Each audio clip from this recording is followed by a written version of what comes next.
ತಮ್ಮೆಲ್ಲರಿಗೂ ನಮಸ್ಕಾರ ಹಾಗೂ ಶುಭ ದಿನ. ಇವತ್ತಿನ ಕಾರ್ಯಕ್ರಮದಲ್ಲಿ ನನ್ನ ಮಾಧ್ಯಮದ ಪ್ರೀತಿಯ ಸ್ನೇಹಿತರು ತುಂಬ ಹೆಚ್ಚಿನ ಸಂಖ್ಯೆಯಲ್ಲಿ ಬಂದು ನನಗೆ ಹುರಿದುಂಬಿಸಿದ್ದಾರೆ. ನಾನು ನನ್ನ ವಿಚಾರಗಳನ್ನು ಹಂಚಿಕೊಳ್ಳೋಕ್ಕಿಂತ ಮುಂಚೆ ನಮ್ಮ ರಾಜ್ಯದ ಕೆಲವು ಮಹಾಪುರುಷರುಗಳಿಗೆ ನಮಸ್ಕರಿಸ್ತಾ ಅವರ ಆಶೀರ್ವಾದವನ್ನು ಪಡ್ಕೊಂಡು ನನ್ನ ಮಾತನ್ನು ಪ್ರಾರಂಭ ಮಾಡ್ತೀನಿ. ಮೊಟ್ಟ ಮೊದಲನೇದಾದ ಕಾಯಕವೇ ಕೈಲಾಸ ನಾವು ಹೇಳುವಂಥ ನಮ್ಮ ಪೂಜ್ಯ ಬಸವಣ್ಣನವ್ರಿಗೆ ನಮಗೆ ಕೊಟ್ಟಿರೋ ಸಂದೇಶ, ಪ್ರತಿದಿನ ಪ್ರತಿ ಕ್ಷಣನೂ ಅವ್ರು ನೀಡಿರೋ ಪ್ರತಿಯೊಂದು ಸೂಚನೆಗಳು ಕೂಡ ನಮಗೆ ಅನ್ವಯ ಆಗುತ್ತೆ. ಬೆಂಗಳೂರು ಹಾಗೂ ಸುತ್ತಮುತ್ತಲಿನ ಪ್ರದೇಶವನ್ನು ಬಲಪಡಿಸಿ ಗಟ್ಟಿಯಾಗಿ ಇಟ್ಟು ನಮ್ಮೆಲ್ಲರಿಗೂ ಒಂದು ಉತ್ತಮವಾದ ನಗರವನ್ನು ನಿರ್ಮಾಣ ಮಾಡುವಂಥ ಶ್ರೀಮಾನ್ ಶ್ರೀ ಕೆಂಪೇಗೌಡರು ಅವರಿಗೆ ವೀರ ಶೌರ್ಯ ಧೈರ್ಯವನ್ನು ವೀರ ಸೂಚನೆಯನ್ನು ಕೊಟ್ಟಿದ್ದಾರೆ. ಅವರನ್ನು ನೆನೆಸ್ಕೊಳ್ತಾ, ಚಿತ್ರದುರ್ಗದ ವೀರ ಮಧುಕರಿ ನಾಯಕನನ್ನು ನೆನೆಸ್ಕೊಳ್ತಾ, ಹಾಗೂ ನಮ್ಮ ರಾಜ್ಯದ ಅತಿ ದೊಡ್ಡ ಸಮಾಜ ಸುಧಾರಕರು ಹಾಗೂ ಕವಿಗಳಾದ ಶ್ರೀ ಕನಕದಾಸರಿಗೆ, ಶಂಕರಾಚಾರ್ಯರಿಗೆ, ಮಧ್ವಾಚಾರ್ಯರಿಗೆ, ಮತ್ತೆ ಈ ಶತಮಾನದ ಮಹಾಪುರುಷರಾದ ಶ್ರೀಮಾನ್ ಶ್ರೀ ಅಂಬೇಡ್ಕರ್ ಅವ್ರಿಗೆ, ಮತ್ತೆ ನಮ್ಮ ರಾಜ್ಯದ ಮಹಾಕವಿ ಶ್ರೀ ಕುವೆಂಪುರವರು ಹಾಗೂ ಎಲ್ಲ ಜ್ಞಾನಪೀಠ ಪುರಸ್ಕೃತರು ಹಾಗೂ ಎಲ್ಲ ಮಹಾಪುರುಷರನ್ನು ನೆನೆಸ್ಕೊಳ್ತಾ ಈ ದಿನ ಕರ್ನಾಟಕದ 6 ಜನರಿಗೆ ಪಾದಸ್ಪರ್ಶ ಮಾಡುತ್ತಾ ಈ ಕಾರ್ಯಕ್ರಮ ದಿನ ನನ್ನ ವಿಚಾರಗಳನ್ನು ತಮ್ಮ ಜೊತೆ ಹಂಚಿಕೊಳ್ಳಕ್ಕೆ ಪ್ರಾರಂಭ ಮಾಡ್ತಾ ಇದ್ದೀನಿ. ನಾನು 90ನೇ ಇಸ್ವಿಲಿ ಪೊಲೀಸ್ ಇಲಾಖೆಗೆ ಸೇರಿದ್ರು ಸಹ ಸೇವೆ ಅನ್ನೋ ದೃಷ್ಟಿಯಿಂದ ಸೇರ್ಕೊಂಡೆ. ನಾನು ಆಯ್ಕೆ ಆಗಿದ್ದು ಇಂಡಿಯನ್ ಫಾರಿನ್ ಸರ್ವಿಸ್ ಅಲ್ಲಿ, ಆದ್ರೂ ಸಹ ಇಂಡಿಯನ್ ಪೊಲೀಸ್ ಸರ್ವಿಸ್ ಅಲ್ಲಿ ಕೆಲಸ ಮಾಡಬೇಕು ಅಂತ ನನಗೆ ಆಸೆ ಇತ್ತು. ಕಳೆದ 32 ವರ್ಷಗಳಲ್ಲಿ ಸೇವೆ ಮಾಡುತ್ತಾ ಎಲ್ಲ ಪಕ್ಷಗಳನ್ನು ಬಹಳ ಹತ್ತಿರದಿಂದ ನಾನು ನೋಡಿದ್ದೀನಿ. 3 ಪಕ್ಷಗಳು ರಾಜ್ಯದಲ್ಲಿ ಆಳಿರೋದು, ಒಂದು ಸರ್ತಿ ಅಲ್ಲ, 2 ಬಾರಿ 3 ಬಾರಿ ಆಳಿದ್ದಾರೆ. ಅವರೆಲ್ಲರಿಗೂ ಒಳಗಡೆ ಹೊರಗಡೆ ನಾಯಕರು ಪ್ರತಿಯೊಬ್ಬರು ಕೂಡ ನಾನು ಬಹಳ ಹತ್ತಿರದಿಂದ ಅವ್ರಿಗೆ ರಾಜ್ಯದ ಸೇವೆ ಮಾಡೋ ಸಮಯದಲ್ಲಿ ನೋಡ್ತಾನೆ ಬಂದಿದ್ದೀನಿ. ಮತ್ತೆ ರಾಜ್ಯದ ಸೇವೆಯನ್ನು ವಿವಿಧ ಹುದ್ದೆಗಳಲ್ಲಿ ನಮ್ಮ ಜಗದೀಶ್ ಅವರು ಹೇಳಿದಂಗೆ ಮಾಡ್ತಾನೆ ಬಂದಿದ್ದೀನಿ. 32 ವರ್ಷ ಸೇವೆ ಮಾಡಿದ ನಂತರ ನನಗನ್ನಿಸ್ತು, ನನ್ನ ಮನಸ್ಸಿಗಾಗಿ ಹಾಗೂ ರಾಜ್ಯದ ಸೇವೆ ಮಾಡಬೇಕು ಅಂದರೆ, ನಾನು ಇವತ್ತಿನ ದಿನ ಕೆಲಸ ಮಾಡಬೇಕು ಅಂದರೆ ನಾನು ಪೊಲೀಸ್ ಇಲಾಖೆಯಿಂದ ಹೊರಗಡೆ ಬಂದು, ಪೊಲೀಸ್ ಇಲಾಖೆಯ ಸೇವಾ ಮಿತಿಯನ್ನು ತುಂಬಾ ಲಿಮಿಟೆಡ್ ಆಗಿರುತ್ತೆ. ಆದರೆ ಕೊರೋನಾ ಕಾಲದಲ್ಲಿ ನಾನು ನೋಡಿರೋದಂದ್ರೆ, ಪೊಲೀಸ್ ಜನರ ಸಮಸ್ಯೆಗಳು ಎಷ್ಟಿದೆ ಎಲ್ಲ ಪೊಲೀಸ್ ಇಲಾಖೆಗೆ ಸಾಲ್ವ್ ಮಾಡೋಕ್ಕಾಗೋದಿಲ್ಲ. ಆದ್ರೂ ಸಹ ಎಷ್ಟೋ ಸರ್ತಿ ನಾವು ಬಹಳ ಹೆಲ್ಪ್ಲೆಸ್ ಆಗ್ತಾ ಇದ್ವಿ. ಆವಾಗಲೇ ನನಗೆ ಅನ್ಕೊಳ್ತಾ ಇದೆ, ನಾವು ಆಡಳಿತ ಅನ್ನೋ ಎಷ್ಟು ರೀತಿಯಾಗಿ ಕುಸಿದೋಗ್ಬಿಟ್ಟಿದೆ. ಕರ್ನಾಟಕದಲ್ಲಿ ಯಾವುದರ ಕಮ್ಮಿ ಇಲ್ಲ. ಪ್ರತಿಯೊಂದು ನೆಲ, ಜಲ, ಗಾಳಿ ಮತ್ತೆ ಸಂಪನ್ಮೂಲ ಯಾವುದು ಕೊರತೆನೂ ಇಲ್ಲ ಇದೆ. ಆದ್ರೆ ನೇತೃತ್ವದ ಹಾಗೂ ನಾಯಕತ್ವದ ಕ್ವಾಲಿಟಿ ನಾಯಕತ್ವದ ಕೊರತೆ ಯಾವಾಗಲೂ ಬರ್ತಾನೆ ಇದೆ. ಕೋಟ್ಯಾಂತರ ರೂಪಾಯಿ ಖರ್ಚು ಮಾಡ್ತಾ ಇದ್ರು ಸಹ, ಇಷ್ಟೊಂದು ದುಡ್ಡು ಖರ್ಚು ಮಾಡ್ತಾ ಇದ್ರು ಸಹ ಜನಸಾಮಾನ್ಯರ ಸ್ಥಿತಿ ಸರಿ ಹೋಗ್ತಾ ಇಲ್ಲ. ಸರ್ಕಾರ ಜನರಿಂದ ದೂರ ಹೋಗ್ತಾ ಇದೆ. ಲಕ್ಷ ಕೋಟಿ, ಮೊನ್ನೆ ತಾನೇ ಮಾನ್ಯ ಮುಖ್ಯಮಂತ್ರಿಗಳು ಆಯವ್ಯಯದಲ್ಲಿ ಲಕ್ಷಾಂತರ ರೂಪಾಯಿ ಕೊಟ್ಟಿದ್ರು ಸಹ ಜನರ ಪರಿಸ್ಥಿತಿ ಒಳಗೆ ಯಾವುದೇ ರೀತಿಯ ಬದಲಾವಣೆ ಆಗ್ತಾ ಇಲ್ಲ. ಎಲ್ಲಕ್ಕೂ ಸಹ ಕಾಗದ ಮೇಲೆ ಸೀಮಿತವಾಗಿದ್ದು ಹಾಗೂ ಕೇವಲ ಟೊಳ್ಳು ಅಚೀವ್ಮೆಂಟ್ ಮಾತ್ರ ನಾವು ತೋರಿಸ್ತಾ ಬರ್ತಾ ಇದ್ವಿ, ಇದು ಮಾಡಿದ್ದೀವಿ ಅದು ಮಾಡಿದ್ದೀವಿ ಅಂತ ಹೊರತು. ಸೊ ಇದೆಲ್ಲ ನಾನು ನೋಡಿದ ನಂತರ ಕಳೆದ 5-6 ವರ್ಷಗಳಿಂದ ಬಹಳ ಆಳವಾಗಿ ನಾನು ಯೋಚನೆ ಮಾಡ್ತಾ, ಆಗ ನಮ್ಮ ಅರವಿಂದ್ ಕೇಜ್ರಿವಾಲ್ ಅವರು ದೆಹಲಿಯಲ್ಲಿ ಏನು ಒಂದು ಚಾಲನೆ ಶುರು ಮಾಡೋದಲ್ಲ, ಅಣ್ಣಾ ಹಜಾರೆ ಅವರ ನೇತೃತ್ವದಲ್ಲಿ ಇಂಡಿಯಾ ಅಗೇನ್ಸ್ಟ್ ಕರಪ್ಷನ್, ಅದನ್ನು ಸಹ ಬಹಳ ಹತ್ತಿರದಲ್ಲಿ ನೋಡ್ತಾ ನಾನು ಅವರು ತೋರಿಸಿರುವ ಅಡ್ಮಿನಿಸ್ಟ್ರೇಷನ್ ಕಳೆದ 7 ವರ್ಷಗಳಿಂದ ಏನು ಯಾವುದೇ ರೀತಿಯ ಭ್ರಷ್ಟಾಚಾರ ಇಲ್ಲದೆ ಇರುವಂತಹ, ಮತ್ತೆ ಎಲ್ಲರಿಗೂ ಬೇಕಾಗಿರೋದು ಕ್ವಾಲಿಟಿ ಎಜುಕೇಶನ್, ಒಂದು ಶಿಕ್ಷೆ, ಆರೋಗ್ಯ, ಸಾರಿಗೆ ವ್ಯವಸ್ಥೆ, ಯಮುನಾ ನದಿಯಿಂದ ತಗೊಂಡ್ಬಂದು ನೀರಿನ ಅವರು ಕೆರೆಗಳ ಅಭಿವೃದ್ಧಿ ಮಾಡಿರುವಂಥದ್ದು, ಹಾಗೂ ಹಲವಾರು ರೀತಿಯಾಗಿ ಒಂದು ಪಾರದರ್ಶಕವಾದ ಒಂದು ಆಡಳಿತ ಏನು ಕೊಟ್ಟಿದ್ದಾರಲ್ಲ. ಸುಮಾರು ಸಾರ್ತಿ ದೆಹಲಿಗೆ ಹೋಗುವಾಗ ನೋಡ್ತಾ ಇದ್ದೆ ನಾನು, ಯಾಕೆ ನಮ್ಮ ರಾಜ್ಯದ ಜನ ಇದರಿಂದ ವಂಚಿತರಾಗಿರೋ. ತಾವು ನೋಡ್ತಾನೆ ಇದ್ದೀರಾ ನೀವು ಯಾವ ರೀತಿ ನಮ್ಮ ರಾಜ್ಯದಲ್ಲಿ ಗಗನಕ್ಕೆ ಮುಟ್ಟುವಂತ ಭ್ರಷ್ಟಾಚಾರ ಹೋಗಿದೆ. 2 ಮುಖ್ಯ ಪಕ್ಷಗಳು ಸಹ ಒಬ್ಬರೊಬ್ಬರ ಮೇಲೆ ಆರೋಪ ಮಾಡ್ತಾ ಇದೆ. ಇಬ್ರು ಸಹ ಅದಕ್ಕೆ ಭಾಗಿಯಾಗಿ ಅವರವರ ಆಡಳಿತ ಸಮಯದಲ್ಲಿ ಜಾಸ್ತಿನೇ ಮಾಡ್ತಾ ಹೋಗಿದ್ದಾರೆ ಹೊರತು ಕಮ್ಮಿ ಮಾಡಿಲ್ಲ. ಇವುಗಳನ್ನು ಬಹಳ ಹತ್ತಿರದಿಂದ ನೋಡ್ತೀನಿ.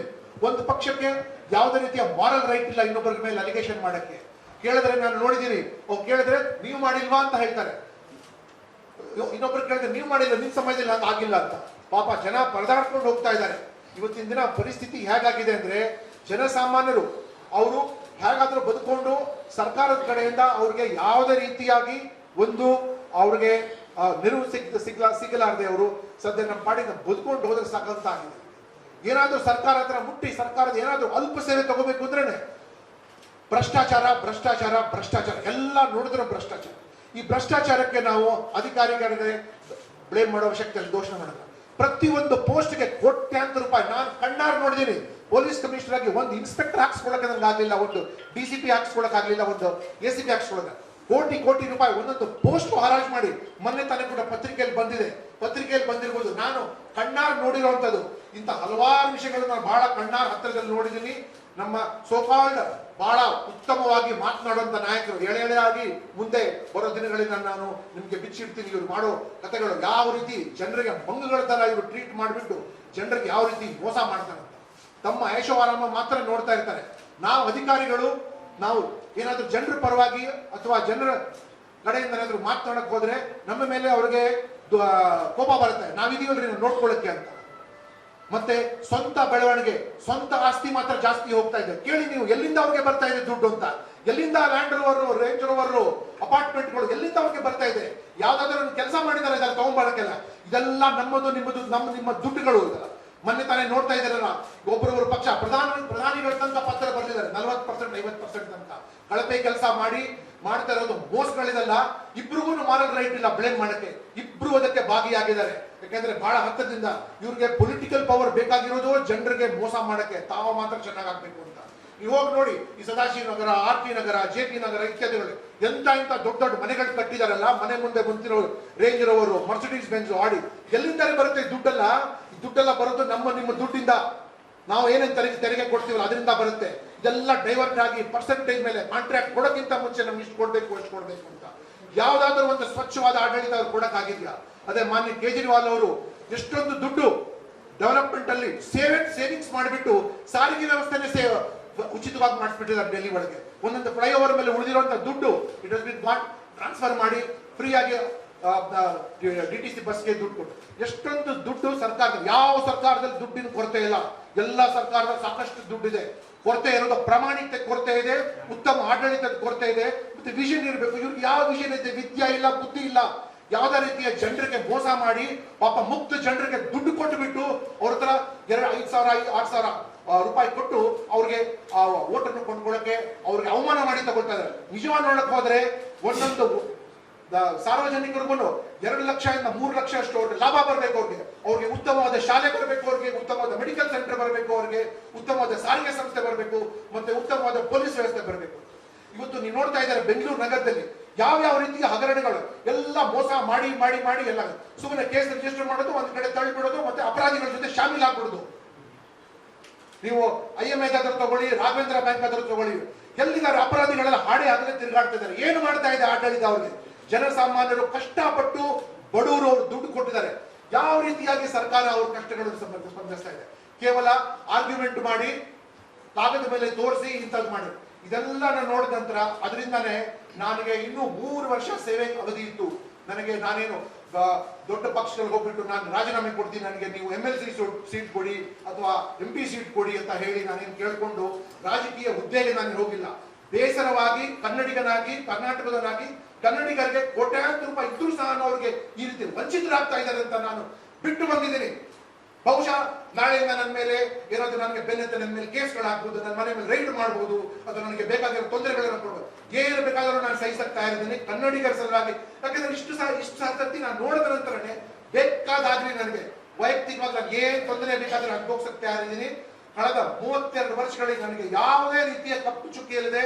ಭಗವಂತನ ದಯೆಯಿಂದ, ನಮ್ಮ ತಂದೆ ತಾಯಿ ಆಶೀರ್ವಾದದಿಂದ, ಕರ್ನಾಟಕದ ಮಹಾಜನತೆ ನನಗೆ ಕೆಲಸ ಮಾಡಕ್ಕೆ ಅವಕಾಶ ಏನ್ ಕೊಟ್ಟರಲ್ಲ, ಅದರಲ್ಲಿ ಎಲ್ಲೆಲ್ಲಿ ಒಂದೊಂದು ಮೂಲೆಯಲ್ಲಿ ಕೂಡ ಸರ್ಕಾರ ಯಾವುದೇ ಪಕ್ಷದಂತೆ ದೀಪಾಗಿ ಸರ್ಕಾರಗಳು ಏನು ಜವಾಬ್ದಾರಿ ಕೊಟ್ಟಿದ್ದಾರೆ ಸಂಪೂರ್ಣವಾಗಿ ನಿಭಾಯಿಸಕ್ಕೆ ಜನ ಆಶೀರ್ವಾದ ಮಾಡಿದ್ದಾರೆ. ನಾನು ಮಾಡಿ ಹೊರಗಡೆ ನಾನು ಬಂದಿದ್ದೀನಿ. ಮತ್ತೆ ಈಗ ನಾನು 3 ವರ್ಷ ಆದ ನಂತರ ನಾನು ರಿಟೈರ್ಮೆಂಟ್ ಆದ ನಂತರ ಪೋಸ್ಟ್ ರಿಟೈರ್ಮೆಂಟ್ ಕೆಲಸ ಹುಡ್ಕೊಂಡು ನಾನು ರಾಜಕೀಯಕ್ಕೆ ಬಂದಿಲ್ಲ, ಬಿಟ್ಟು ಬಂದಿದ್ದೀನಿ.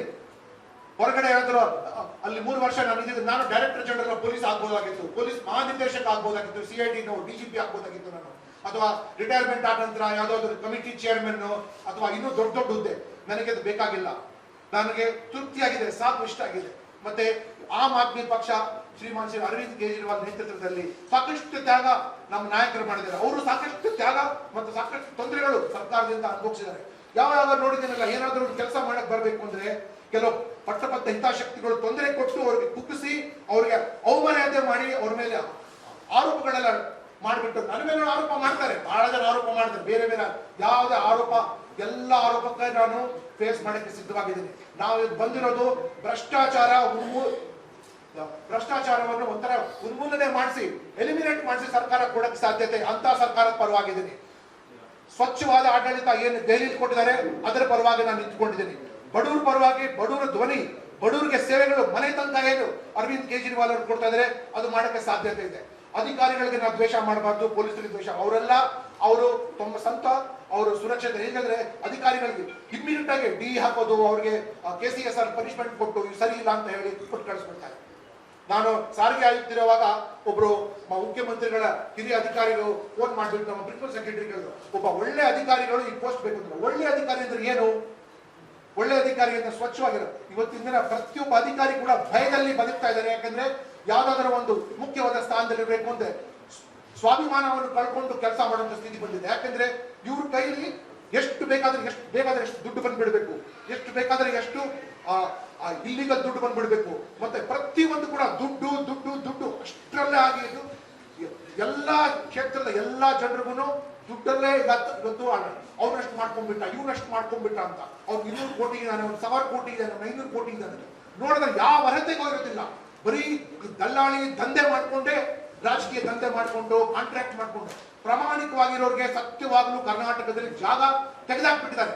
ಅದರಿಂದಾನೇ ಸಾವಿರಾರು ಜನ ದೇಶಾన్ని ಬಿಟ್ಟು ಹೋಗ್ಬಿಟ್ಟಿದ್ದಾರೆ. ಯಾರಿಗೆ ಕೆಲಸ ಮಾಡಕ್ ಬರುತ್ತೆ. ಎಷ್ಟೋ ಜನ ರಾಜ್ಯ ಬಿಟ್ಟು ಹೊರಗಡೆ ಹೋಗ್ಬಿಟ್ಟಿದ್ದಾರೆ ಅಲ್ಲಿಗೆ.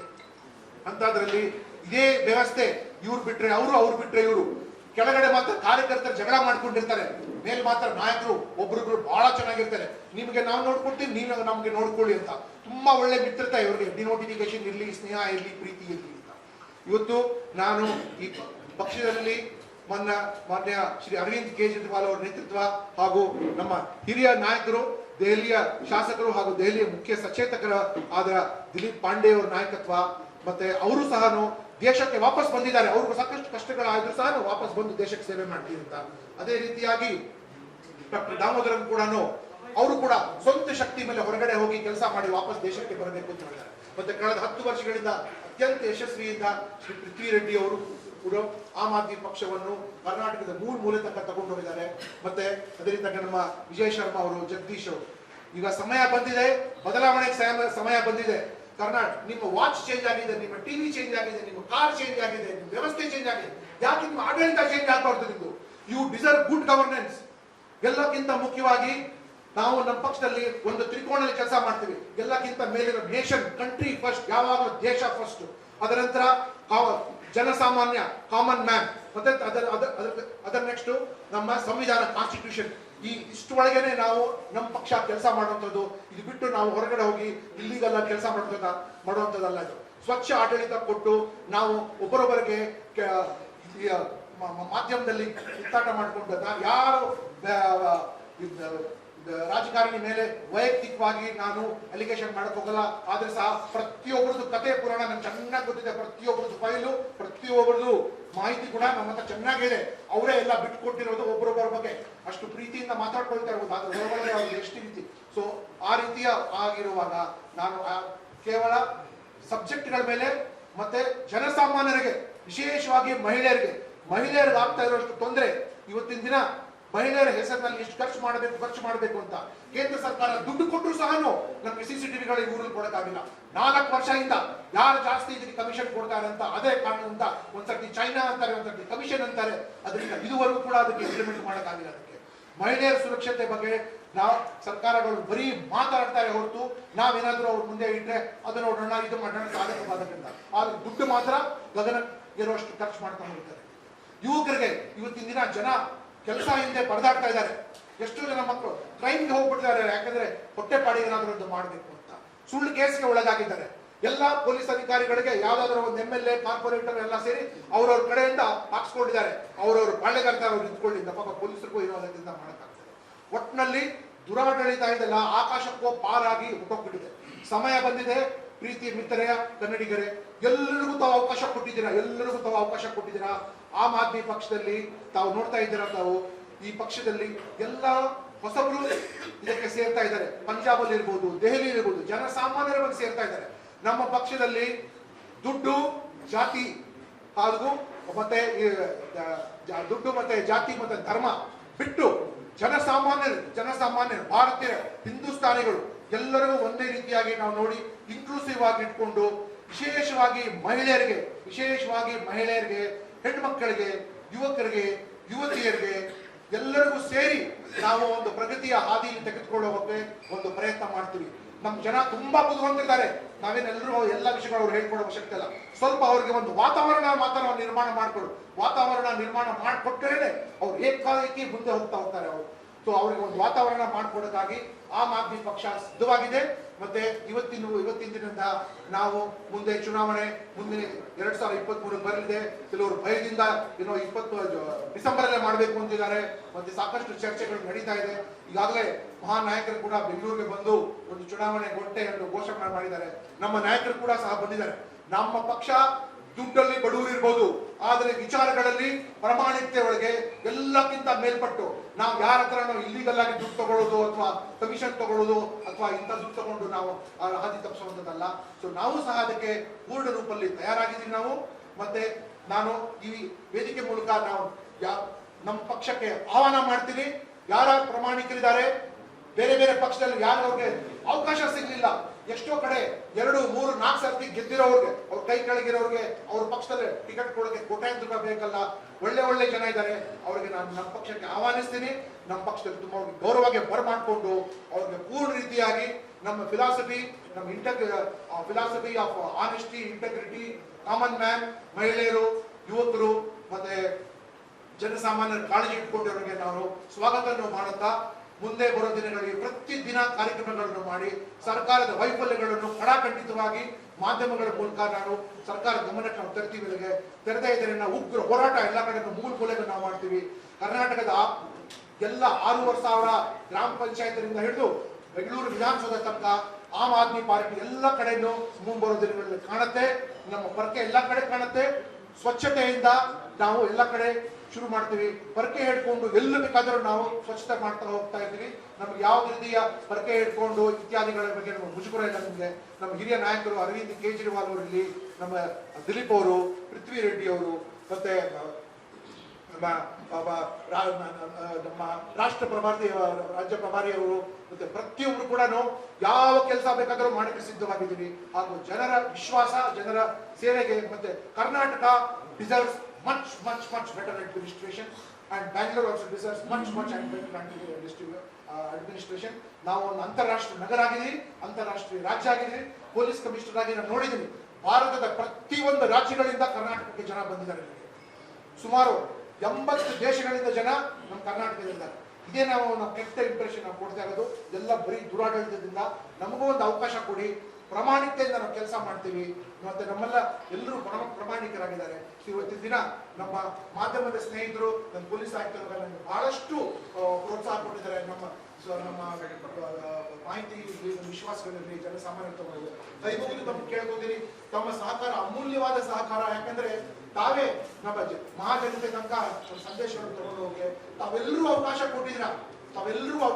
ನಮ್ಮನ್ನು ಒಂದು ಅವಕಾಶ ಕೊಡಿ. ತಾವು ನಮ್ಮ ಅವಕಾಶ ತಗೊಂಡು ನಾವೆಲ್ಲ ದುಡುಕಿದ್ರೆ ನಮ್ಗೆ ಇಷ್ಟು ಟೀಕೆ ಮಾಡಿ ದೂರ ಇಡಿ. ಆದ್ರೆ ನಾವು ಒಂದು ಪ್ರಾಮಾಣಿಕ ಪ್ರಯತ್ನ ಮಾಡಿ ನಾವು ಅದಕ್ಕೆ ಒಂದು ತ್ಯಾಗ ಮಾಡಿ ನಾವು ಮುಂದೆ ಬಂದು ಅಂತ ಹೇಳಿದ್ವಿ. ಇವತ್ತಿನ ದಿನ ತಾವೆಲ್ಲರೂ ಹೆಚ್ಚಿನ ಸಂಖ್ಯೆಯಲ್ಲಿ ಬಂದು ಎಲ್ಲರ ಆಶೀರ್ವಾದ ನಮ್ಮ ಈ ಪಕ್ಷದ ಮೇಲೆ ಇರಲಿ. ಹಾಗೂ ಕರ್ನಾಟಕದ 6.5 ಕೋಟಿ ಜನರಿಗೆ ಸೇವೆ ಮಾಡೋಕ್ಕೆ ಅವಕಾಶ ತಾವು ನಮಗೂ ಒಂದ್ಸರ್ತಿ ಕೊಡಿ ಅಂತ ಹೇಳ್ತಾ ನನ್ನ ಮಾತು ಮುಗಿಸ್ತೀನಿ.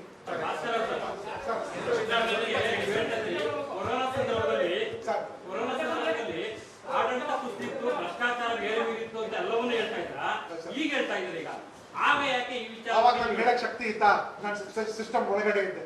ಅವಾಗ ನಾನು ಹೇಳಕ್ ಅದಕ್ಕೋಸ್ಕರ ನಾನು ಆಸೆ ಬಂದಿದ್ದೀನಿ ಸರ್. ನಾನು ಅದಕ್ಕೋಸ್ಕರ ಅದು ಕಣ್ಣಾರ ನೋಡ್ತಾ ಇದ್ವಿ. ಆದ್ರೆ ನಮ್ಗೆ ಸುಮ್ಮನೆ ಇರ್ಬೇಕು ನಾನು, ಯಾಕಂದ್ರೆ ನಾನು ಕೂಡ ಆಡಳಿತ ಹಾಗೂ ಅದರ ಭಾಗ ಆಗಿದೆ.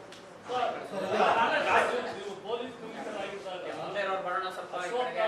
ಒಂದು ಅಪಾದನೆ ಮಾಡಿದ್ರು ನಿಮ್ಮ ಮೇಲೆ ಟೈಮ್ನಲ್ಲಿ ನೀವು ರಾಜೀನಾಮೆ ಕೊಡಕ್ಕೂ ರೆಡಿ ಆಗಿದ್ದೀರಿ. ಹೌದು ಸರ್. ಅದ್ರ ಬಗ್ಗೆ ಏನ್ ಹೇಳ್ತೀವಿ ನಿಮ್ಮ ಮೇಲೆ ಆರೋಪ ಮಾಡಿದ್ರು? ಹೌದು ಸರ್, ನಾನೇ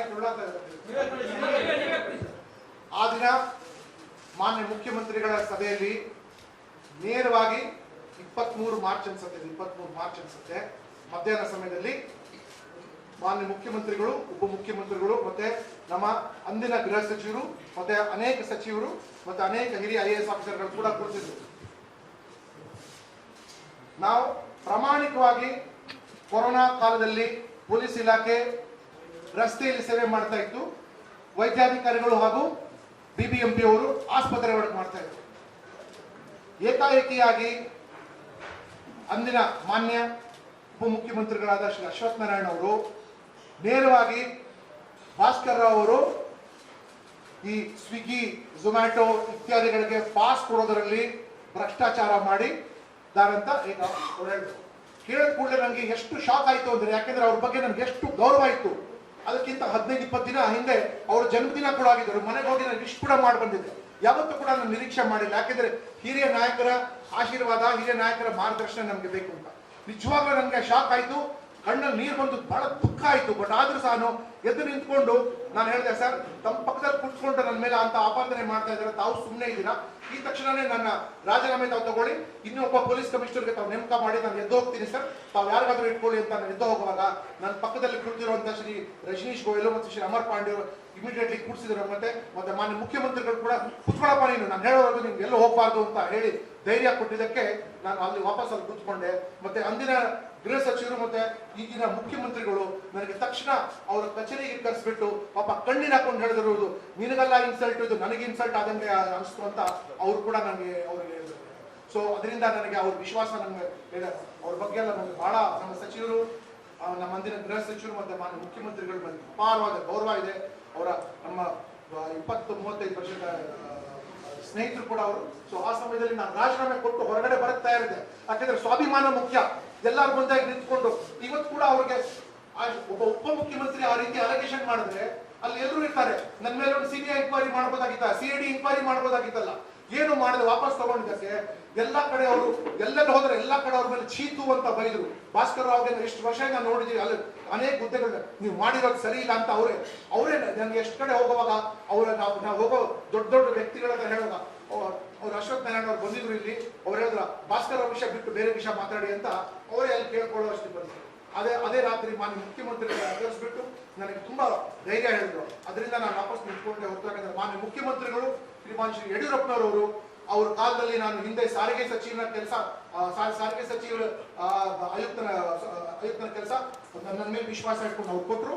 ಮತ್ತೆ ಅವರು ಮುಖ್ಯಮಂತ್ರಿ ಇರುವಾಗ ನನಗೆ ಪೊಲೀಸ್ ಕಮಿಷನರ್ ಕೆಲಸ ಅವ್ರು ಕೊಟ್ಟರು. ಸೊ ಅವರು ಹಿರಿಯರು, ನಾಡಿನ ಹಿರಿಯರು ಅವ್ರು ನಮಗೆ ಆ ಕೆಲಸ ಕೊಟ್ಟು ನನ್ನ ಮೇಲೆ ವಿಶ್ವಾಸ ಇಟ್ಕೊಂಡಿದ್ದಕ್ಕೆ ನಾನು ವಾಪಸ್ ಉಳ್ಕೊಂಡಿದ್ದರೆ ನಾನು ವಾಪಸ್ ಕೊಟ್ಟು ಹೋಗಕ್ಕೆ ಸಿದ್ಧವಾಗುತ್ತೆ. ಕೋಲ್ಡ್ ವಾರ್ ಇತ್ತ ಸರ್, ಅವರಿಬ್ಬರ ನಡುವೆ ಕೋಲ್ಡ್ ವಾರ್ ಇತ್ತ ಸರ್. ನಾನು ಅವ್ರ ಹಿರಿಯ ನಾಯಕರ ಬಂದಿದ್ರೆ ನಡೆದಿದ್ದ ವಿಷಯ ಹೇಳ್ತೀನಿ ಸರ್. ಫೋನ್ ಕದ್ದಾಲಿಕೆ ಪ್ರಕರಣಗಳು ಕೂಡ ಇದೆ. ಪಕ್ಷಕ್ಕೆ ಮುಂದೆ ರಾಜಕೀಯ ಪಕ್ಷಗಳು ಪ್ರತಿಯೊಂದನ್ನು ಕೂಡ ಅಜೆಂಡಾವಾಗಿ ತೆಗೆದುಕೊಳ್ಳುವಂತ ಸಾಧ್ಯತೆ ಇದೆ.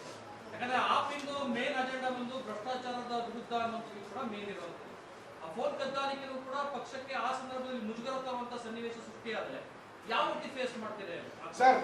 ಆ ಫೋನ್ ಕದ್ದಾಲಿಕೆ ಸಮಯದಲ್ಲಿ ನನ್ನ ವಾಯ್ಸ್ ಏನಿದೆಲ್ಲ ಕೆಲವು ಮಾಧ್ಯಮ ಮೂಲಕ ಬಂದಿದ್ದು ನಾನು ಯಾವತ್ತು ಕೂಡ ಡಿನೈ ಮಾಡಿಲ್ಲ. ನಾನೇ ಮಾತಾಡಿದ್ದು ಅಂತ ಹೇಳಿದ, ಹೌದು ನಾನೇ ಮಾತಾಡಿದ್ದು. ನಾನು ಏನ್ ಮಾತಾಡಿದ್ದು ಇನ್ನೊಂದು ಸರ್ತಿ ಕೇಳಿ ನೋಡಿ ನಾನು ಏನ್ ಮಾತಾಡಿದೆ ಅಂತ. ನಾನು ಏನ್ ಮಾತಾಡಿದೆ ಅಂದ್ರೆ, ಸೀನಿಯಾರಿಟಿಯನ್ನು ಬಿಟ್ಟು ಒಬ್ಬ ಕಿರಿಯ ಅಧಿಕಾರಿಯನ್ನು ತರಾತುರಿಯಲ್ಲಿ ಪೊಲೀಸ್ ಆಫೀಸರ್ ಮಾಡ್ತಾ ಇರೋದು ಇಲಾಖೆ ಆರೋಗ್ಯಕ್ಕೆ ಒಳ್ಳೇದಲ್ಲ. ಇರೋದ್ರಲ್ಲಿ ನಾನೇ ಹಿರಿಯ ಅಧಿಕಾರಿಯಾಗಿದ್ದೀನಿ, ಇದನ್ನು ಹಿರಿಯ ಗಮನಕ್ಕೆ ತರಬೇಕು ಅಂತ ಅಷ್ಟೇ ಮಾತಾಡಿದ್ದೀನಿ ಹೊರತು ನಾನೇನು ದುಡ್ಡು ಬಗ್ಗೆ ಇರಲಿ ಅಥವಾ ದುಡ್ಡು ಕೊಡ್ತೀನಿ ಅಂತ ಇತ್ಯಾದಿಗಳು ಏನೇನು ಮಾತಾಡಬೇಕಾದ್ರೆ ಅದು ಡಿಜಿಟಲ್ ಡೊಮೈನ್ ಒಳಗಿದೆ, ತಾವು ತೆಗೆದು ನೋಡಬಹುದು ಅಷ್ಟು. ಮತ್ತೆ CBI ಅವರು ನನಗೆ ಪ್ರಶ್ನಿಸುವಾಗ ನಾನು ಹೇಳಿದೆ, ಬಟ್ ಏನಂದ್ರೆ ಇದು ಹೊರಗಡೆ ಇತ್ತು, ಪೊಲೀಸ್ ಇಲಾಖೆ ಇದು ಕಾನ್ಫಿಡೆನ್ಷಿಯಲ್, ಇದು ಟೆಲಿಗ್ರಾಫ್ ಆಕ್ಟಲ್ಲಿ ಇದು ಹೊರಗಡೆ ಬಂತು. ಯಾಕಂದ್ರೆ ಹೊರಗಡೆ ಬಂತು ಮತ್ತೆ ಅನೇಕರದು ಕೂಡ ಆ ಸಂಬಂಧಪಟ್ಟಿದ್ದ ಅಧಿಕಾರಿ ಅಂತ ಹೀನಾಯವಾದ ಕೆಲಸ ಮಾಡಿದ್ದಕ್ಕಾಗಿ CBI ಗೊತ್ತು. ಕಾರಣಾಂತರಗಳಿಂದ ಇವ್ರ ಮೇಲೆ ಎಷ್ಟೇ ಎವಿಡೆನ್ಸ್ ಇದ್ರು ಸಹ ತರಾತುರಿ ಒಳಗೆ ಸಿಬಿಐನವರ ಕೇಸನ್ನು ಕ್ಲೋಸ್ ಮಾಡಬೇಕು.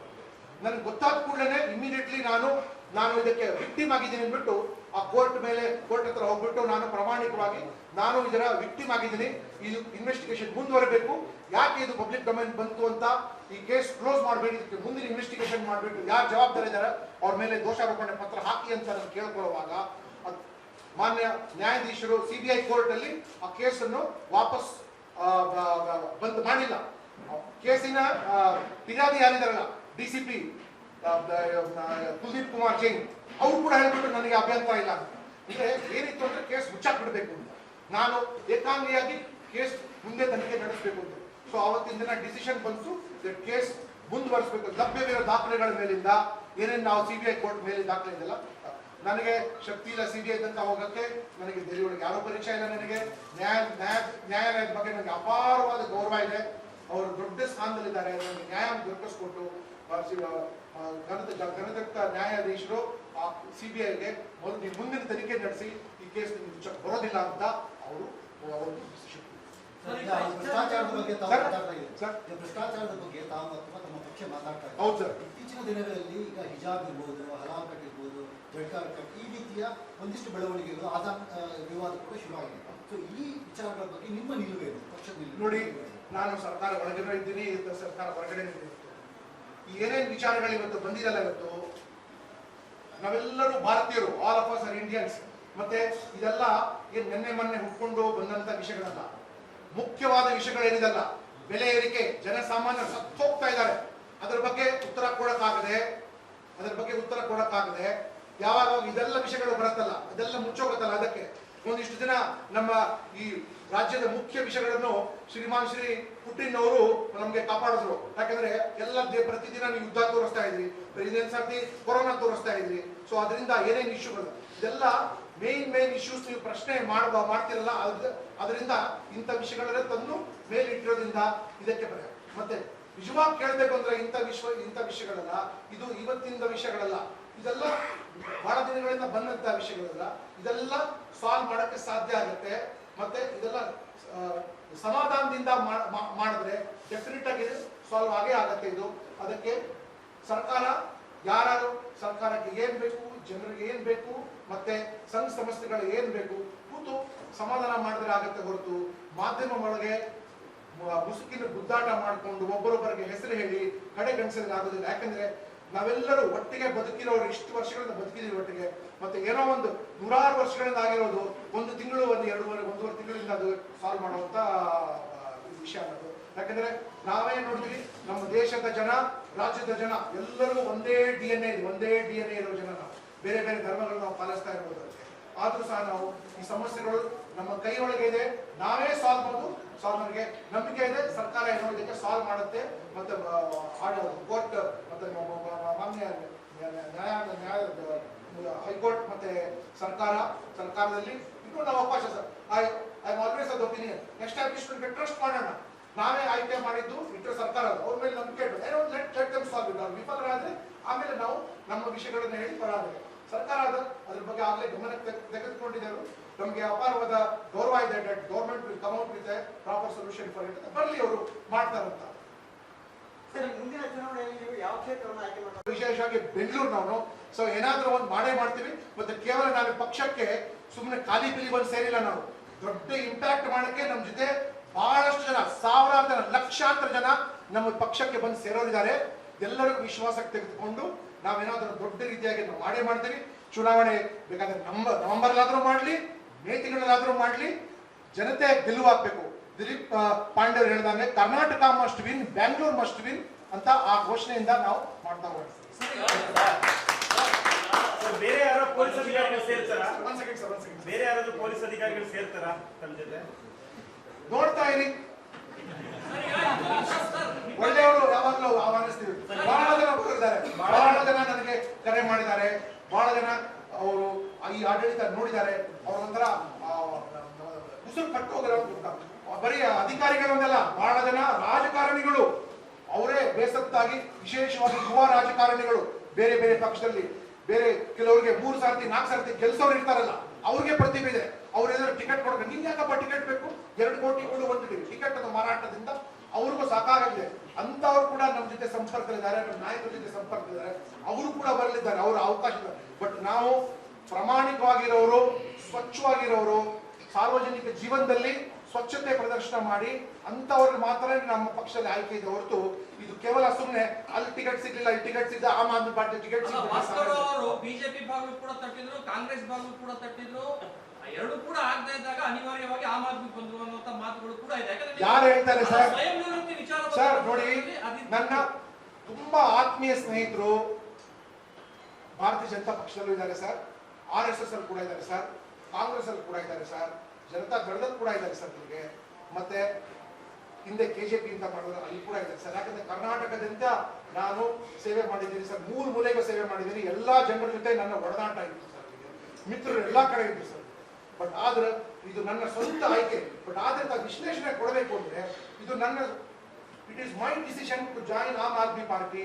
ಬಿಕಾಸ್ ಆ ದೊಡ್ಡ ದೊಡ್ಡ ಪಕ್ಷಗಳು ಸೇರ್ಕೊಂಡ್ರೆ ಅವ್ರದ್ದು ಹೈಕಮಾಂಡು, ಸ್ಟೇಟ್ ಕಮಾಂಡು, ಮತ್ತೆ ಅವರ ಲಗೇಜು ಮತ್ತೆ ಬ್ಯಾಗೇಜು ಅದೆಲ್ಲ ಸಮರ್ಥನೆ ಮಾಡಬಹುದು. ಅಲ್ಲಿ ನೀವು ಒಂದ್ ಪಕ್ಷಕ್ಕೆ ಸೇರ್ಕೊಂಡ್ರೆ ನೀವು ಸ್ವತಂತ್ರದಿಂದಾನೇ ಜವಾಹರ್ಲಾಲ್ ನೆಹರುದಾನೆ ನೀವು ರಕ್ಷಣೆ ಮಾಡ್ತಾ ಶುರು ಮಾಡಿದ್ರು. ಇನ್ನೊಂದ್ ಕಡೆ ಶುರು ಮಾಡಿದ್ರೆ ಅವರು ಏನ್ ಮಾಡಿದ್ರು, ಅವರು ಆ ಸಂಘದಲ್ಲಿ ಏನ್ ಮಾಡಿದ್ರು, ಈ ಸಂಘ ಅದೆಲ್ಲ ನಮಗೆ ಇಂಟರ್ನಲ್ ವಾರ್ಸ್ ಬೇಕಾಗಿಲ್ಲ ಸರ್. ಹಿಂದೆ ಆಗಿರೋದು ನಾವು ಮುಂದೆ ಏನ್ ಮಾಡ್ತೀವಿ, what we are going to do in future, what is our future agenda for development, progress and Aam Aadmi ಜನಸಾಮಾನ್ಯರಿಗೆ ನಾವು ಏನ್ ಪ್ರೋಗ್ರೆಸ್ ಕೊಡ್ತೀವಲ್ಲ ಅದು ನಮ್ಗೆ ಮುಖ್ಯ ಆಗಿದೆ. ಹಿಂದೆ ನಡೆದೋಗಿರೋದು ಮುಖ್ಯ ಅಲ್ಲ ಸರ್. ಇವತ್ತಿನ ದಿನ ತಾವೆಲ್ಲ ಕಡೆ ಚರ್ಚೆ ನೋಡ್ತಾ ಇರೋದು, ಚೈನಾ ಒಳಗೆ ನೀವು ಇಷ್ಟು ಕೊಟ್ಬಿಟ್ರಿ, ನೀವು ಸ್ವತಂತ್ರದಲ್ಲಿ ಭಾಗವಹಿಸಲಿಲ್ಲ, ನೀವು ಈ ಬಾವುಟ ಆರಿಸಲ್ಲ, ಆ ಬಾವುಟ ಆರಿಸಲ್ಲ ಇತ್ಯಾದಿಗಳ ಬಗ್ಗೆನೇ ಚರ್ಚೆ ಇರುತ್ತೆ ಹೊರತು ನಿಜವಾದ ಜನಸಾಮಾನ್ಯರಿಗೆ ಬೇಕಾಗಿರೋ ವಿಷಯ, ಬೆಲೆ ಏರಿಕೆ, ಬಡತನ, ನೌಕರಿ ಇತ್ಯಾದಿಗಳ ಬಗ್ಗೆ ಯಾರು ಮಾತಾಡೋದಿಲ್ಲ. ಯಾಕಂದ್ರೆ ಇದೆಲ್ಲ ಮುಚ್ಚೋಗ್ಬಿಡ್ಬೇಕು. ಕೊರೋನಾ ಚರ್ಚೆ ಆಗ್ಬೇಕು, ಪುಟಿನ್ ಚರ್ಚೆ ಆಗ್ಬೇಕು, ಯುಕ್ರೇನ್ ಆಗ್ಬೇಕು, ಹಿಜಾಬ್ ಆಗ್ಬೇಕು, ಹಲಾಲ್ ಆಗ್ಬೇಕು, ಅಜಾನ್ ಆಗ್ಬೇಕು ಇತ್ಯಾದಿಗಳಿಂದ ಇದಕ್ಕೆ ಏನಾದ್ರೂ ಅವ್ರು ಪರಿಹಾರ ಹುಡುಕಿದ್ರೆ ಸಂತೋಷ. ಇದು ಪರಿಹಾರ ಹುಡುಕಕ್ಕೋಸ್ಕರ ಅಲ್ಲ, ಇದು ಸಮಸ್ಯೆಗಳನ್ನು ಮುಚ್ಚಿಡಕ್ಕೆ ಮಾಡ್ತಾರೆ ಅಷ್ಟೇ.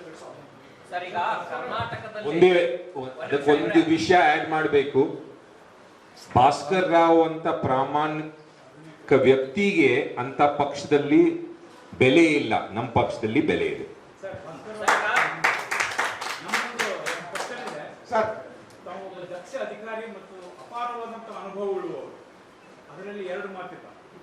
ಹೀಗಾಗಿ ನಾನು ನಿಮ್ಗೆ ಕೇಳ್ತಿರುವ ಒಂದು ಪ್ರಶ್ನೆ ಏನಂದ್ರೆ, ನೇರವಾಗಿ ರಾಜಕೀಯಕ್ಕೆ ನುಗ್ಗದೆ ಆಮ್ ಆದ್ಮಿ ಪಾರ್ಟಿಯನ್ನು ಸದೃಢಗೊಳಿಸಲಿಕ್ಕೆ ನಿಮ್ಮ ಅನುಭವವನ್ನು ಧಾರಣ ಮಾಡಿ ನೀವು ಈ ಪಕ್ಷವನ್ನು ಕಟ್ಟಲಿಕ್ಕೆ ನೀವು ನಿಮ್ಮ ಸಮಯವನ್ನು ವಿನಯಿಸ್ತಿರೋ ಅಥವಾ ನೇರವಾಗಿ ರಾಜಕೀಯಕ್ಕೆ ಧುಮುಕ್ತಿರೋ? ನಾನು ನೌಕರಿಯನ್ನು ಬಿಟ್ಟು ನನ್ನ ತಕ್ಷಣದಿಂದಾನೆ ಅವರು ಸರ್ಕಾರ ಹೇಳೋಕ್ಕಿಂತ ಮುಂಚೆನೆ ನನ್ನ ಸರ್ಕಾರದ ಕಚೇರಿ, ವಾಹನಗಳು, ಸೌಲಭ್ಯಗಳನ್ನು ತ್ಯಾಗ ಮಾಡಿ ತುರ್ತಾಗಿ ಎದ್ದು ಬಿಟ್ಟು ನೇರವಾಗಿ ರಾಜಕೀಯ ಕ್ಷೇತ್ರಕ್ಕೆ ಪ್ರವೇಶ ಮಾಡಿದ್ದೀನಿ. ಅದರಲ್ಲಿ ಏನು 2 ಮುಚ್ಚುಮರೆ ಏನಿಲ್ಲ. ಅದಕ್ಕೆ ಪಕ್ಷ ಬಲಪಡಿಸಕ್ಕೆ, ಪಕ್ಷದಲ್ಲಿ ಕೆಲಸ ಮಾಡಕ್ಕೆ, ಫುಟ್ಪಾತ್ ಇಂದ ಹಿಡಿದು ಯಾವ ಬಿಲ್ಡಿಂಗ್ ಹೋಗೋದಕ್ಕೆ ಎಲ್ಲ ಕೆಲಸ ಮಾಡಕ್ಕೆ ಅಂತ ಹೇಳಿದ್ದೀನಿ. ಅದಕ್ಕೆ ಹಿಂದುಗಡೆಯಿಂದ ಮಾಡಬೇಕು, ಮುಂದುಗಡೆಯಿಂದ ಮಾಡೋ ಪರೋಕ್ಷವಾಗಿ, ಡೈರೆಕ್ಟ್ ಆಗಿ ಎಲ್ಲರೂ ಕಣ್ಣಿಗೆ ಕಾಣುವಂಥದ್ದು ಪಕ್ಕೆ ಹಿಡ್ಕೊಂಡು ಕೆಲಸ ಮಾಡಕ್ಕೆ ತಯಾರಾಗಿದೆ. ಪಂಜಾಬಲ್ಲಿ ಚುನಾವಣೆ ಮುಂಚೆ ಮುಖ್ಯಮಂತ್ರಿ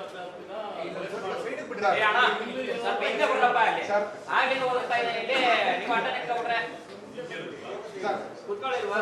ಫೋಟೋ ಎಷ್ಟೊತ್ತ ತೆಗಿತೀರಿ? ಆಗ್ಲಿಂದಾನೆ ತೆಗಿತೀರಿ ಸರ್. ಹೇಳಿ ಸರ್.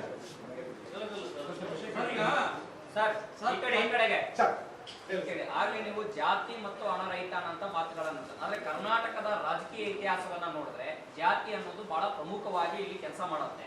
ಅದನ್ನ ಹೇಗೆ ನೀವು ನಿಭಾಯಿಸ್ತೀರಾ? ಅದು ಜಾತಿ ಯಾವಾಗ ನೀವು ಎತ್ತಿ ಹಿಡಿತೀರ ಅಂದ್ರೆ ನಿಮಗೆ ಬೇರೆ ತೋರ್ಸಕ್ಕೆ ಏನೇ ಇರೋದಿಲ್ವಲ್ಲ, ಅವಾಗ ಮಾತ್ರ ಜಾತಿ ತೋರಿಸ್ತಾರೆ. ಈ ಜಾತಿ ಆ ಜಾತಿ ಅಂತ. ಸರ್, ಶಾಲೆಗೆ, ಆರೋಗ್ಯ ವ್ಯವಸ್ಥೆಗೆ, ಸಾರಿಗೆಗೆ, ಉತ್ತಮವಾದ ಗಾಳಿಗೆ, ನೀರಿಗೆ ಜಾತಿ ಏನ್ ಬೇಕಿಲ್ಲ ಸರ್. ಅದೆಲ್ಲ ನಮ್ ಕೊಡಕ್ಕೆ ನಮ್ ವೈಫಲ್ಯ ಆದ್ರೆ ಅವಾಗ ನಾನು ನಿಮ್ ಜಾತಿಗೆ ಸೇರಿದ್ದೀನಿ, ಆ ಜಾತಿಗೆ ಸೇರಿದ್ದೀನಿ, ಜಾತಿ ಸಂಘಟನೆ ಮಾಡ್ತೀನಿ ಅಂತ ಮಾಡಕ್ ಬರುತ್ತೆ. ಅರವಿಂದ್ ಕೇಜ್ರಿವಾಲ್ ಅವರು ದೆಹಲಿ ಒಳಗೆ ಒಬ್ಬ ಸಾಮಾನ್ಯ IRS ಆಫೀಸರ್, ಅವ್ರ ಮೇಲೆ ಹಲ್ಲೆ ಕೂಡ ಆಗಿದೆ. People have attacked him physically also.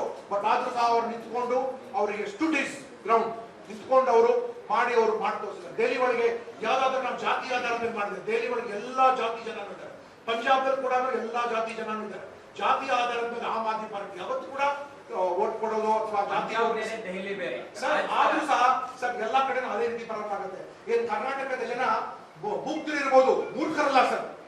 Karnataka ಜನರಿಗೂ ನಿಜವಾದ ಅವ್ರಿಗೆ ಪ್ರೋಗ್ರೆಸ್ ಬೇಕು. ಅವ್ರಿಗೆ ಎಷ್ಟು ದಿನ ಅಂತ ಸರ್ ಜಾತಿ ಜಾತಿ ಅಂತ ಹೇಳ್ತೀರಾ? ಎಷ್ಟೊಂದು ಜಾತಿ ಇದೆ. ಎಲ್ಲಾ ಜಾತಿಗಳಿಗೂ ನಮ್ಗೆ ರೆಪ್ರೆಸೆಂಟೇಷನ್ ಕೊಡೋಕ್ಕಾಗಲ್ಲ. ಎಲ್ಲಾ ಜಾತಿ ಜನರಿಗೂ ಸರ್ ಈಗ ತಾವು ನೋಡಿ OBC ಒಳಗೆ 199 ಜಾತಿಗಳಿದೆ. ಶೆಡ್ಯೂಲ್ ಕಾಸ್ಟ್ ಒಳಗೆ ಎಷ್ಟು ಜಾತಿಗಳಿದೆ. ಶೆಡ್ಯೂಲ್ ಟ್ರೈಬ್ ಒಳಗೆ ಎಷ್ಟು ಬುಡಕಟ್ಟ ಜನಾಂಗ ಇದೆ. ನೀವು ಬರೀ ಎಷ್ಟೆಂತ ಜಾತಿಗಳಿದೆ. ಯಾರಾದ್ರೂ ಮಾಡಕ್ಕೆ ಯಾರಾದ್ರೂ ಬಿಡಲೇಬೇಕು. ಅದಕ್ಕೋಸ್ಕರ ರಾಜಕಾರಣಿಗಳಿಗೆ ಈ ಜಾತಿ ಜೊತೆ ಹೋದ್ರೆ ಅವ್ರಿಗೆ ಮುಜುಗರ, ಸರ್ ಅವ್ರಿಗೆ ಮುಜುಗರ. ಡೈರೆಕ್ಟ್ ಆಗಿ ನಾವು ನಿಮಗೆ ಬೇಕಾಗಿರೋ ನೆಕ್ಸ್ಟ್ ಜನರೇಷನ್ಗೆ ಬೇಕಾಗಿರೋ ಎಜುಕೇಶನ್. ನಾನು ಮಿತ್ರ ತಮ್ಗೆ ಹೇಳ್ತೀನಿ, ಇವತ್ತಿನ ದಿನ ನಮ್ಮ ಶಾಲೆಯ ಕ್ಲಾಸ್ ರೂಮ್ ಒಳಗೆ ಏನ್ ನಡೀತಾ ಇದೆ, 20 ವರ್ಷ ಆದ ನಂತರ ಅವರೇ ನಾಯಕರಾಗಿ ಮುಂದೆ ಬರ್ತಾರೆ. ಇವತ್ತು ನಾವು ಒಳ್ಳೆ ಎಜುಕೇಶನ್ ಕೊಟ್ಟಿಲ್ಲ, ಒಳ್ಳೆ ಹೆಲ್ತ್ ಕೊಟ್ಟಿಲ್ಲ, ಮತ್ತೆ ಅವ್ರಿಗೆ ಒಂದು ಹಳ್ಳಿ ಒಳಗೆ ಒಂದು ಒಳ್ಳೆ ಸೌಲಭ್ಯ ಕೊಟ್ಟಿಲ್ಲ ಅಂದ್ರೆ ಅವ್ರಿಗೆ ನಾವು ಯಾಕಾಗಿ ಇಷ್ಟು ಕೋಟಿ ನಮ್ಗೆ ದುಡ್ಡಿನ ಯಾವ ಕೊರತೆನೂ ಇಲ್ಲ. ಇಲ್ಲಿ ಯಾವ ಕೊರತೆನೂ ಇಲ್ಲ. ಎಲ್ಲ ಕೇವಲ ನಾಯಕತ್ವ, ಉತ್ತಮ ಆಡಳಿತ ಹಾಗೂ ಪ್ರಾಮಾಣಿಕತೆ ಕೊರತೆ ಇದೆ. ಹಾಗೂ ಇಂಥ ಕೆಲವು ರಾಜಕಾರಣಿಗಳಂತ ಹೆಸರು ಹೇಳ್ಬಿಟ್ಟು ರಾಜ್ಯದ ಖಜಾನೆಗಳಿಗೆ ಹೆಗ್ಗಣಗಳ ತರ ಹೋಗ್ಬಿಟ್ಟು ಎಲ್ಲ ತೆಗೆದು ಅವ್ರ ಮನೆಗೆ ಸೇರಿಸ್ಕೊಂಡು ಅವರು ಹಾಗೂ ಅವ್ರ ಮಕ್ಕಳಿಗೆ ಹಾಗೂ ಮೊಮ್ಮಕ್ಕಳಿಗೆ ಹಾಗೂ ಮರಿ ಮಕ್ಕಳಿಗೆ ಇಟ್ಟಿದ್ದಾರೆ ದುಡ್ಡು. ಅದಕ್ಕೆ ನೀವು ಅಪೋಸ್ ಮಾಡಬೇಕು ಅಂತ ನಾನು ಕೇಳ್ಕೊತೀನಿ. ಇಲ್ಲಿಂದ ದುಡ್ಡು ಹೊರದೇಶಕ್ಕೆ ಕಳಿಸೋದು, ಹೊರ ರಾಜ್ಯಕ್ಕೆ ಕಳಿಸೋದು, ಇದೆಲ್ಲ ನಿಮ್ಮ ದುಡ್ಡು. ಇಟ್ ಇಸ್ ನಾಟ್ ಏನೋ ಅವರು ಸಂಪಾದನೆ ಮಾಡಿದ ದುಡ್ಡಲ್ಲ. ಅವರೆಲ್ಲ ಎಕ್ಸ್ಪೋಸ್ ಮಾಡ್ತೀರಾ ಸರ್? ನಾನು ನಿಮ್ ಮುಂದೆ ಹೇಳ್ತಾ ಇದ್ದೀನಿ ಅಷ್ಟೇ, ನಿಮ್ಗೆ ಗೊತ್ತಿರೋಂತ ವಿಷಯಗಳಲ್ಲ. ಎಕ್ಸ್ಪೋಸ್ ಮಾಡಿ ಅದ್ ಮಾಡೋಕ್ಕಿಂತ ನಾವೊಂದು ಒಳ್ಳೆ ಉತ್ತಮ ಆಡಳಿತ ಕೊಡ್ತೀವಿ ಅಂತ ನಾನು. ಸರ್, ಒಂದು ಈಗ ನೀವು ಆಡಳಿತದ ಒಳಗಡೆ ಇದ್ದಂತವ್ರು ಒಳಮರ್ಮ ಎಲ್ಲವೂ ಕೂಡ ಗೊತ್ತಿರುತ್ತೆ ನಿಮಗೆ. ಆಡಳಿತದ ಒಳಗಡೆ ಇರೋದ್ರಿಂದ ಒಳಮರ್ಮ ಎಲ್ಲವೂ ಕೂಡ ಗೊತ್ತಿರುತ್ತೆ. ಮುಂದಿನ ದಿನಗಳಲ್ಲಿ ರಾಜ್ಯದ ಜನ ಅದನ್ನ ದಾಖಲೆಯ ಸಮೇತ ನೋಡಬಹುದಾ? ನೋಡೋಣ, ಮುಂದೆ ಕೇಳುವಾಗ ಸರ್. ಇವತ್ತಿನ ದಿನ ಪ್ರಾರಂಭ ಮಾಡೋಣ. ಇತ್ತೀಚೆಗೆ ಸದನದಲ್ಲಿ ಒಂದು ವಿಚಾರ ಪ್ರಸ್ತಾಪ ಆಯಿತು. ಸರ್ಕಾರದ ಅಂದ್ರೆ ಸೇವೆಯಲ್ಲಿ ಮಾಡ್ತಕ್ಕಂಥವ್ರು ಕೋಟ್ಯಾಂತರ ರೂಪಾಯಿ ಲೂಟಿ ಮಾಡ್ತಾರೆ. ಸೊ ಲೂಟಿ ಮಾಡಿದ ನಂತರ ಅವರು ರಾಜೀನಾಮೆ ಕೊಟ್ಟು ಈ ರೀತಿ ರಾಜಕೀಯ ಪ್ರವೇಶ ಮಾಡ್ತಾರೆ ಅಂತ ಹೇಳಿದ್ದಾರೆ. ಸೊ ಈ ರೀತಿ ಚರ್ಚೆ ಆಗಿದೆ. ರೈಟ್ ಮಾಡ್ಲಿ, ನಮ್ಗೆ ನಾವೇನು ಕಣ್ಣು ಮುಚ್ಕೊಂಡು ಯಾರಾಗಿ ಕಳ್ತನ ಮಾಡ್ತಾ ಇದ್ದಾರೆ ಗೊತ್ತಾಗೋದು. ಏನ್ ತನಿಖೆ ಮಾಡ್ಲಿ. ಎರಡು ಆಂಟಿ ಇದನ್ನ ಹೇಳ್ಬೇಕು ಅಂದ್ರೆ ನಮ್ಮ ರಾಜ್ಯದಲ್ಲಿ ಮಾತ್ರನೇ 2 ಆಂಟಿ ಕರಪ್ಷನ್ ಬ್ರಾಂಚ್ ಇದೆ. ಒಂದು ಲೋಕಾಯುಕ್ತನೂ ಇದೆ, ಒಂದು ACPನೂ ಇದೆ. ಆದ್ರೆ ಭ್ರಷ್ಟಾಚಾರ ಎಲ್ಲಿದೆ ನಾವೇ ನೋಡಿ ಸರ್. ಪ್ರತಿಯೊಬ್ಬರ ಫೈಲ್ ತಮ್ಮ ಬಳಿ ಇದೆ ಅಂತ ಹೇಳಿ ಚುನಾವಣೆ ಎಲ್ಲಿ ನಿಂತೀರಾ? ಸರ್ ಚುನಾವಣೆ ಎಲ್ಲಿ ಬರ್ಲಿ ಸರ್, ಮುಂದೆ ಬರೋದು ಬಡಿಯಲ್ಲಿ ನಿಂತ್ಕೊಳ್ಳಿ. ಬಡಿಯಲ್ಲಿ ತುಂಬಾ ಪಾಪ್ಯುಲರ್ ಆಗ್ತದೆ. ಪ್ರತಿಯೊಬ್ಬರ ಫೈಲ್ ತಮ್ಮ ಬಳಿ ಇದೆ ಅಂತ ಹೇಳಿದ್ರಿ. ಸೊ ಆ ಫೈಲ್ಗಳು ಹೊರಗಡೆ ಬರುತ್ತಾ ಮುಂದೆ, ಅಥವಾ ಅದು ಕೂಡ ಬ್ಲಾಕ್ ಮೇಲ್ ತರ ಇದಾಗುತ್ತಾ? ಯಾಕಂದ್ರೆ ರಾಜಕೀಯ ಪಕ್ಷಗಳು ಹೇಳ್ತವೆ. ನಾನು ಇದುವರೆಗೂ ಯಾರು ಒಬ್ಬರ ಹೆಸರು ಹೇಳಿಲ್ಲ. ಬಟ್ ಏನಂದ್ರೆ ನಮ್ಗೆ ಗೊತ್ತಿದೆ ಯಾರು ಮಾಡ್ತಾರೆ ಅಷ್ಟೇ. ಆ ಫೈಲ್ ಹೊರಗಡೆ ಬರುತ್ತಾ? ಸಾರ್ವಜನಿಕರಿಗೆ ಗೊತ್ತಾಗ್ಬೇಕಲ್ಲ ಸರ್. ನಾವು ಯಾವ ರೀತಿಯ ಬ್ಲಾಕ್ ಮೇಲ್ ಮಾಡೋದು ಅಥವಾ ವೈಯಕ್ತಿಕ ನಾವು ವ್ಯವಸ್ಥೆ, ನಾವು ಜನ ಬದಲಾವಣೆ ನಾನು ನೋಡ್ತಲ್ಲ, ವ್ಯವಸ್ಥೆ ಬದಲಾವಣೆ ನೋಡ್ತೀವಿ. ರಾಜಕಾರಣಿಗಳ ಪುರಾಣ ಚೆನ್ನಾಗಿ ಗೊತ್ತಿದೆ ಅಂತ ಹೇಳ್ತಿದ್ರಾ? ಪಟ್ಟಿಯನ್ನ ಮಾಡಿ ಇಟ್ಕೊಂಡಿದ್ರೆ ಮುಂದಿನ ದಿನಗಳಲ್ಲಿ ನನ್ನ ಸಲುವಾಗಿ ನಾನು ಅದನ್ನ ಕೆಲಸ ಮಾಡೋದು ನಮ್ಗೆ ಅದು ಅವ್ರಿಗೆ ತಗೊಂಡ್ಬಂದು ಇನ್ನೊಬ್ಬರಿಗೆ ಕಡೆಗಣಿಸಿ ಅವಮಾನ ಮಾಡೋದು ನನ್ನ ವಿಲಾಸಕ್ಕೆ ಇಲ್ಲ. ಅದು ನಾನು ಯಾವತ್ತೂ ಮಾಡೋದಿಲ್ಲ. ನನ್ನ ಫೈಲ್ ಮಾಡೋದಿಲ್ಲ ಪ್ರದರ್ಶನ ಆಗಲ್ಲ. ಏನ್ ಸರ್? ಆ ಫೈಲ್ ಪ್ರದರ್ಶನ ಕೊಡಲ್ಲ ನಾವು ಯಾರು ಬ್ಲಾಕ್ ಸರ್ ನೋಡಿ ಸರ್, ನಾವು ಏನಂದ್ರೆ ಅಧಿಕಾರಿಗಳು ಮತ್ತೆ ಚುನಾಯಿತ ವ್ಯವಸ್ಥೆ ಒಂದೇ ನಾಣ್ಯದ 2 ಮುಖಗಳು. ಭ್ರಷ್ಟಾಚಾರ, ಅಕ್ರಮಗಳು ಅವರಿಲ್ಲದೆ ಇವ್ರನ್ನ ಕಲ್ಪಿಸ್ಕೊಳಕ್ಕಾಗಲ್ಲ. ಎರಡು ತಾವು ಬಹಳಷ್ಟು ಅಧಿಕಾರಿಗಳದ್ದು, ಬಹಳಷ್ಟು ಚುನಾಯಿತರದ್ದು ಇದು ಕೂಡ ತಾವು ಆ ಸಂದರ್ಭದಲ್ಲಿ ಈ ಮೂಮೆಂಟ್ ಅಲ್ಲಿ ಅದನ್ನ ರಿವೀಲ್ ಮಾಡ್ತೀನಿ ಅಂತ ಹೇಳಿದ್ರೆ ಆ ಟೈಮಲ್ಲಿ ನಾವು ಸುಮ್ಮನೆ ಇದ್ಬಿಟ್ಟು ಇವತ್ತು ಇದು ಮಾಡ್ತೀನಿ ಅಂದ್ರೆ ಬ್ಲಾಕ್ ಮೇಲ್ ಅನ್ಸ್ಕೊಳಲ್ವಾ? ನಾನಂತ ಕೆಲಸ ಮಾಡಕ್ಕೆ ಹೋಗಿದ್ರೆ ಬ್ಲಾಕ್ ಮೇಲ್ ಮಾಡಿ ಅವ್ರು ಹೇಳಿದ್ದು ತನ್ನ ಆಡಳಿತ ಅವಧಿಯಲ್ಲಿ ತೀರಾ ಹತ್ತಿರದಿಂದ ಈ ತರದೆಲ್ಲ ನಾನು ನೋಡಿದ್ದೀನಿ. ಸರ್ ನೋಡಿ ಸರ್, ನಾನು ಕ್ಲಿಯರ್ ಮಾಡ್ತಾ ಇದ್ದೀನಿ. ನಮ್ಮ ಆಡಳಿತ ಬಗ್ಗೆ ನಾನು ಮಾತನಾಡ್ತೀನಿ ಹೊರತು ನಾನು ಅವರು ಹೆಸರು ತಗೊಂಡು ಅವ್ರ ಹತ್ರ ಹಿಂಗ್ ಮಾಡಿದ್ರು ಹಂಗ್ ಮಾಡಿದ್ರು ಮಾಡಕ್ ಹೋಗೋದಿಲ್ಲ. ಅದನ್ನ making it very very clear. ಯಾಕಂದ್ರೆ ಆ ರೀತಿ ಮಾಡಕ್ ಹೋದ್ರೆ ನನಗೆ ಅವ್ರಿಗೆ ವ್ಯತ್ಯಾಸ ಇರಲ್ಲ. ನಮ್ಮ ಪಕ್ಷ ಜನಸಾಮಾನ್ಯರಿಗೆ, ಕಾಮನ್ ಮ್ಯಾನ್ಗೆ, ಮಹಿಳೆಯರಿಗೆ, ಯುವಕರಿಗೆ ನಾವೇನ್ ಅದ್ರ ಬಗ್ಗೆ ಮಾತನಾಡ್ತೀನಿ ಮತ್ತೆ ಮುಂದೆ ಹೋಗ್ತೀನಿ ಹೊರತು ಅವ್ರಿಗೆ ಮಾಡಿದ್ರು, ಅವ್ರು ಟೀಕೆ ಮಾಡ್ತೀನಿ ಅಂತ ಹೇಳಿ ನಾನು ಸಮಯ ನಷ್ಟ ಮಾಡಲ್ಲ. ಮತ್ತೆ ಅವ್ರ ಜೊತೆ 1-to-1 ಮಾಡಕ್ಕೆ ನಾನು ಹೋಗೋದಿಲ್ಲ. ಏನೇ ಪ್ರೊವೊಕೇಶನ್ ಬಂದ್ರು ಸರ್, ಈಗ ಸರ್ ಕ್ಲಿಯರ್ ಆಗಿ ಹೇಳಿದ್ದೀನಿ ಸರ್, ಕ್ಲಿಯರ್ ಆಗಿ ಹೇಳಿದ್ದೀನಿ. ಅಣೆಕಟ್ಟು ಇದ್ರ ನಡುವೆ ಇಡೀ ಕರ್ನಾಟಕ ತುಂಬೋಗ್ಬಿಟ್ಟಿದೆ. ಈ ವಿಚಾರಗಳನ್ನು ಬಿಟ್ಟು ಯಾವ ವಿಚಾರಗಳನ್ನು ಕೂಡ ಮತದಾರ ಕೇಳಿಸ್ಕೊಳ್ಳುವಂತ ಮನಸ್ಥಿತಿಯಲ್ಲೂ ಕೂಡ ಇಲ್ಲ.